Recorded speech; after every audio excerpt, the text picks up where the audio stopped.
All right, so this is Zoom Team 3, case study number 2. Our first question was, what guidelines could Donna have provided for the teachers prior to the grade level meeting?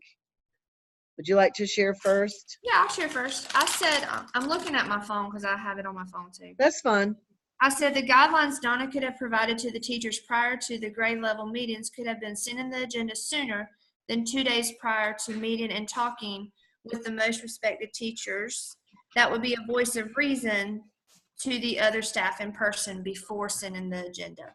Meeting the teachers in person and having conversations about the expectations of the new observations could have given the teachers a more clear picture. The principal could have shared the observation tool with the representatives for feedbacks, since she felt like she wanted her teachers to have more input and self-evaluate their teaching. Huh. I hadn't even, a couple of those I hadn't even thought about. Well, I don't know if they were necessarily guidelines, but I was just trying to think how that would look if it had happened in my, like just Correct. trying to put it in real life perspective. Right, because that's what we're looking at it from, is if we're in that principal's role. Yes. I think, And that's hard to turn off your teacher role and put on an admin role, It is. You're right, it is. So I wrote that the principal could have researched and brought several different evidence-based instruments that met the qualifications that the principal was targeting in changing the observation expectations.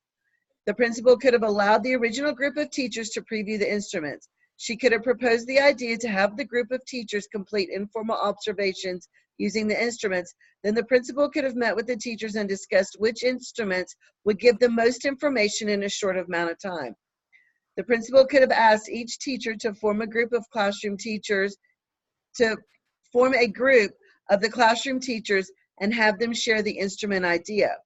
Then those teachers could have implemented the plan and met with teachers after observations were complete. Each of those groups could have worked through the observations for what was being observed and done well and what could be done better. The original teachers could take that information back to the principal, who then could direct the team to what steps could be taken to improve those items that were not being done well. So it was more about, okay, here's the teacher, here's my sub leaders, these guys are going to, almost like a pyramid kind of thing was my idea.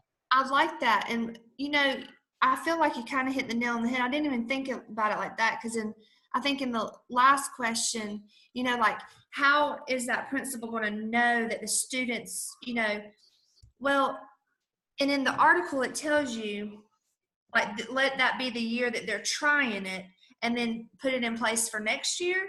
So if you use those expert teachers that they were talking about, like you said, have them implement the observation tool, meet back with data, and before you push it out to the whole entire school, you get the kinks out, kind of. Well, I was thinking about it from the efficacy, that's a hard word to say, and empowerment, because those 5 teachers that she chose, she's giving them that opportunity. She's saying, hey, look, I believe in you. I believe in your leadership skills. You've proven that, that you have the efficacy to do this. So now let me use you and delegate to you and allow you to walk other people through it, because I truly believe that you don't learn anything until you teach somebody. I agree. And we also know that teachers are more perceptive to change when it comes from coworkers and not administration.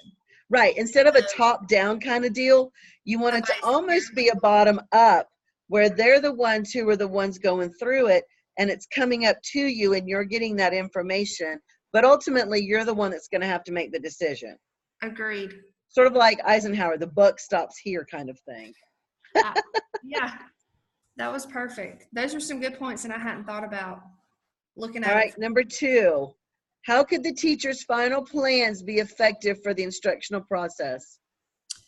I put the teacher's final plans could be effective for the instructional process because self-reflection is a powerful tool for teachers. It helps put things in perception for teachers, and it could really make them stronger at teaching their specific content area. When using professional support, it opens up collaborative thinking and planning amongst the grade level teachers. And I guess that kind of piggybacks off of what we just talked about. Yes, it does. It flows right into it. That is, I like that. I like that a lot. I like how you made it flow with the other parts. Because I mean, I feel like in my head it kind of, it kind of does. I don't know, but I No, think no, it, we'll go from there. I gotcha. I Yeah. gotcha. I understand. All right, so I said the teacher's final plans for effectiveness could be that the original teachers who met with the principal in the beginning could form teams that would observe each other whether they were grade level or across grade levels. Once each teacher had performed an observation and been observed, they could have met and then discussed what they saw. From there, the teachers could collaborate on how to make the instruction better and more effective. It would also give the teachers a chance to watch others teach, which in turn each teacher may see a strategy or technique that they could use in the classroom themselves. Perfect. And when you say cross grade level, are you just meaning just a different grade level? Yeah. Because as soon as you said that, the thing that popped in my head was, so like we're a K through 3 school. Mm-hmm. And so I was thinking like K teachers could do it to first grade teachers so they could see the different expectations for their rising kids going up. Well, and that comes in that, I mean, we're all about horizontal curriculum alignment. Yes. Everybody doing the same thing, but in order for instruction to be super effective, you've got to know where your students are going and where they've been from. So you need that vertical alignment. Mm-hmm. So when you do cross over grade levels, like, I know you've read my thing, but we've got 3 buildings. We've got a K2 building, a 3-5, and a 6-8 building. And so if they get together as a group, then you've got 3rd, 4th, and 5th grade, and they can talk about the different levels of what the expectation is. And when they're doing those observations, they can say, wait a minute, you didn't refer back to this. Mm-hmm. And even some 5th grade teachers could come up to the 6-8 hall and be like, okay, this is what they're going to have to know for 6th grade. How can we get them there through 5th grade curriculum? I totally agree. Yeah. I don't think a lot of people think about that vertical alignment. And that's where you're going to get that fidelity and that efficacy and empowerment from. And we do a vertical meeting at the beginning of the year. And so 2nd grade teachers come into, like, say, my room with all of the 3rd grade teachers, and we have our rosters. And it's not an, oh my gosh, I can't believe you have that child. Right. Behavioral issue, but it's, here are some things that work well for us. Exactly. And so we use that vertical planning for those purposes. Exactly. And I think that is so important that we don't name the children, that we help the children. Yes, agreed. All right. So number 3, how would the principal be able to evaluate whether the new observation format was working successfully for the students? I said the principal could analyze data before the change of observation tools with a specific purpose of what she was looking for in the students.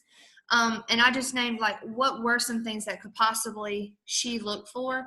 Right. Were the students actively engaged? Were they able to answer those higher level questions? Are students able to explain the objective? Or differentiation is meaningful, or purposeful stations? So basically, what are they looking for in their observation tool? That way, when they go in at the very beginning, they can pinpoint those things. Right. It's going to have to be an observation before the implementation of the new tool, and then the observation after you've already implemented the new tool. Right. So you got to get a baseline. You have to have a baseline to be able to compare it to anything. Exactly. Yep. I agree with that. I think that's super important to know what they're starting from before you can start to work on what needs to be made better. Right. I know that didn't sound real educational. No, I understand, but I know exactly what you're talking about.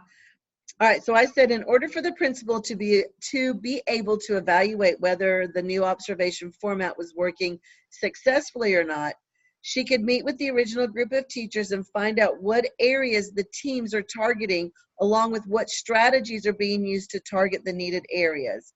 The principal could use the data from the observations along with student performance in the classroom. After completing 2 rounds of observations, the different teams could discuss and document the ways that they have changed their approach to teaching specific areas. The principal can also look at the student data to see which students are gaining in the most needed area. Ultimately, feedback from the original group of teachers and those on the teams will give the principal the most information as to whether the observational format is successful.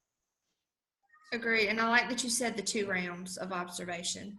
Right. And again, it goes back to what you said about, let's get a baseline and then we can figure it out. I think that's the key.